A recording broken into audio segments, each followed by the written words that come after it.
आइए, सिंधु घाटी सभ्यता का पश्चिमी भाग किस स्थान पर है? सिंधु घाटी सभ्यता का पश्चिमी भाग, सर सिंधु घाटी सभ्यता का पश्चिमी भाग सुतका गैंडोर में पड़ता है। यह दसमिक नदी के किनारे है। आलमगीरपुर सिंधु घाटी सभ्यता का सबसे पूर्वी नगर में है। यह हिंडन नदी के किनारे कहां पे पड़ता है? चलो लिख ही दूं यार सर, ये दसमक, ठीक है ना, ये दसमिक नदी के किनारे पड़ता है आधुनिक बलूचिस्तान में।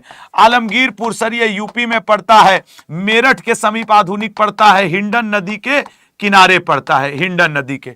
मांडा सर ये जम्मू एंड कश्मीर में पड़ता है। और दैमाबाद ये सर आधुनिक महाराष्ट्र में पड़ता है, गोदावरी नदी के किनारे पड़ता है, ठीक है, गोदावरी नदी के। ये दक्षिणी पूर्वी पश्चिमी सिंधु घाटी सभ्यता के एक्सटेंशन है, फैलाव है।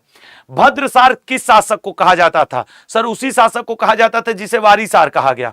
अच्छा सर, उसी शासक को कहा गया जिसे क्या अमित्रघात कहा गया। मतलब गुरुजी कंफर्म है, आप कहना चाह रहे हैं बिंदुसार को। बिंदुसार को एक्चुअली भद्रसार, वारीसार, सिंहसेन, इन कई नामों से जाना गया।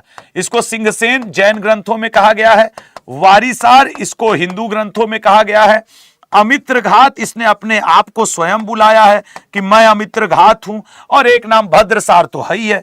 ये सारे नाम किसके हैं लल्ला? इसके। अशोक को हिंदू ग्रंथों में अशोक वर्धन के नाम से जाना जाता है।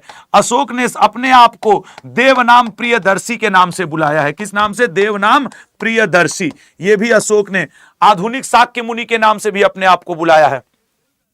चंद्रगुप्त मौर्य को एंड्रोकोटस भी विदेशी लेखक कहते हैं, और चंद्रगुप्त मौर्य को सैंड्रोकोटस भी विदेशी लेखक कहते हैं। क्या कहते हैं? सैंड्रोकोटस। ये ठीक है मेरे अल्लाह, सैंड्रोकोटस, एंड्रोकोटस, जस्टिन और प्लूटार्क नाम के इतिहासकारों ने कहा है। अगले क्वेश्चन पे आइए सर, तो सी ऑप्शन सही है। अगला क्वेश्चन क्या है सर? बौद्ध संघ में प्रवेश की प्रक्रिया को क्या कहते हैं? सर देखिए, महापरिनिर्वाण तो महात्मा बुद्ध के मृत्यु को कहा जाता है। महाभिनिष्क्रमण तो सर महात्मा बुद्ध के घर छोड़ने की प्रक्रिया को कहा जाता है। घर छोड़ने, जो वो 29 साल की एज में घर छोड़े थे। ये भी पूछता है ना कि कितने वर्ष में घर छोड़े थे। और धर्म चक्र परिवर्तन, उनके प्रथम उपदेश को कहा जाता है। प्रथम उपदेश को धर्म चक्र प्रवर्तन कहा जाता है।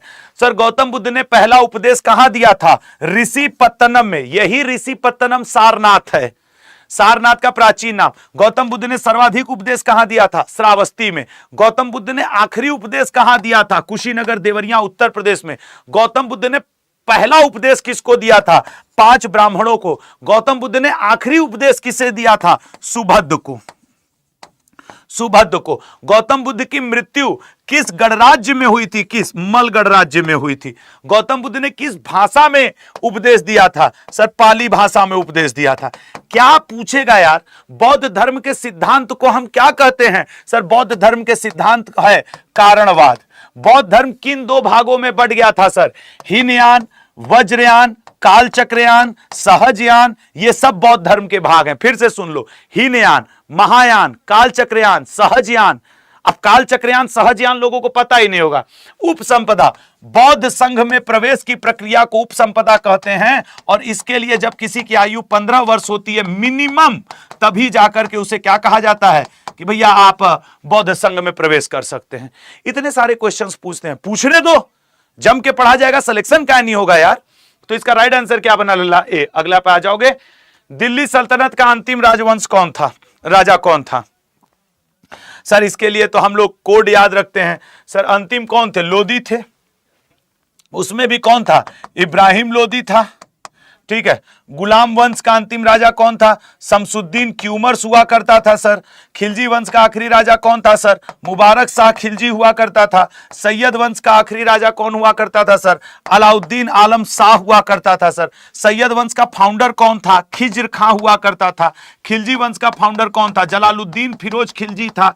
गुलाम वंश का फाउंडर कौन था? कुतुबुद्दीन ऐबक था। और लोदी वंश का फाउंडर कौन था? बहलोल लोदी था। अब इसको याद रखने का तरीका, कैसे जल गया खिचड़ी बेटा।